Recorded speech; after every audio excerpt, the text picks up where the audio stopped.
You can walk by the front of this storefront and it looks very much like a restaurant. And it's part of the creative things that Maspia is doing to break down the barriers, to break down the stigma, because so many more people in need. You know, this is a very nice community. You're the community of, you can call it a lot of things. You can call it Flatbush.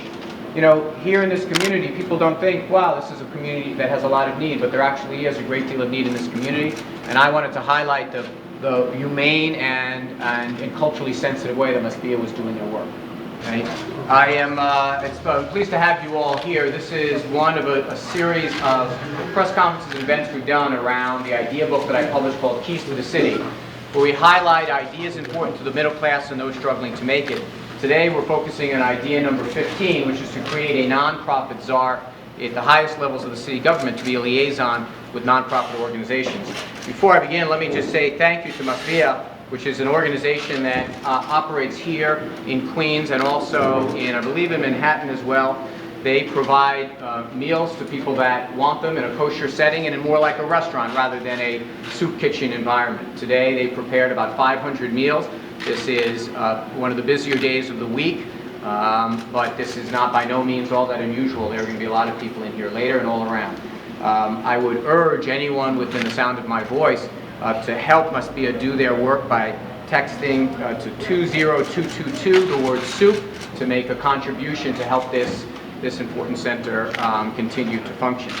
All around New York City there are thousands of nonprofit organizations, over 10,000 of them, that do everything from serve meals to provide job training to doing all types of things, arts programs, literacy programs, you name it. This nonprofit sector actually employs more people than the entire government of the city of New York. For too long in New York City, we've kind of operated in three distinct silos. We've had government doing its work, we've had nonprofits doing theirs, and we've had businesses doing theirs.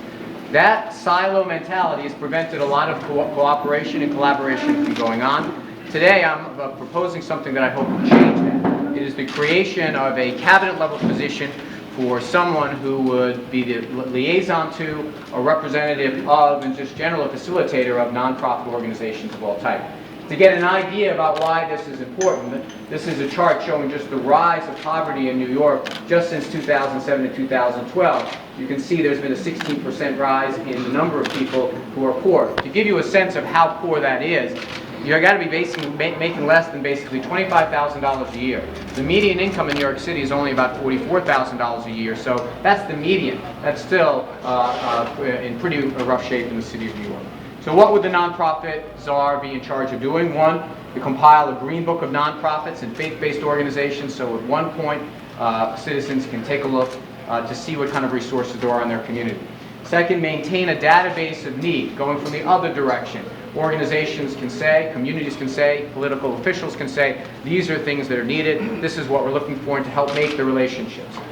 Leverage private sector resources. Very often private sector is looking for ways to participate in the community. Hopefully this job, this liaison would help that easier to do with government. Establish a grant writing corps. Make it easier for a small nonprofit like Maspia to be able to access some grants that are out there. They don't have the bandwidth to be able to write grants. We would use the community colleges using government to help them access them by creating a core of people who can help them write grants.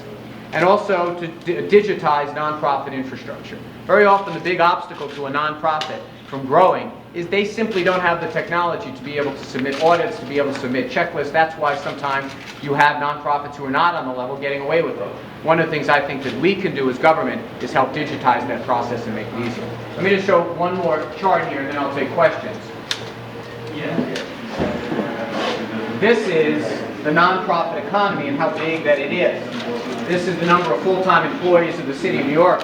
Roughly 500,000 employees for nonprofits. So frankly, many of the work being done by these employees are also being done by these folks, and I want to make it easier for them to work together, and hopefully they will. This is one of the ideas in my idea book, Keys to the City. I would encourage you to take a look at it at anthonyweiner.com, and I'll be glad to take any questions that you might have. Any on-topic first, and well, obviously there's some off-topic interests, so any on-topic? Would this, why don't you say, would this be an additional deputy mayor position? It would. I mean, we're referring to it as a nonprofit czar to give them the notion that they would have they would be able to look at all corners of the budget. But this would be someone that would be at the leadership of the city and the deputy mayor, whatever you want to call it. But it would be someone at the highest levels of government who would have their finger on the pulse of what's going on in the nonprofit and faith-based organizations all around the city. Great. Anything off topic? Yes, ma'am. Still on topic. Okay. So why did you choose Matthias Kitchen as a place for you to come? Well, this is first of all, because this is a busy time of the week for them, and they needed the help. But also to highlight the idea that not everything goes on just in a church basement, or not everything goes on in an HRA office. You can walk by the front of this storefront, and it looks very much like a restaurant. And it's part of the creative things that Maspia is doing to break down the barriers, to break down the stigma, because so many more people in need. You know, this is a very nice community. You're the community of, you can call it a lot of things. You can call it Flatbush. You know, here in this community, people don't think, wow, this is a community that has a lot of need, but there actually is a great deal of need in this community. And I wanted to highlight the humane and culturally sensitive way that Maspia was doing their work.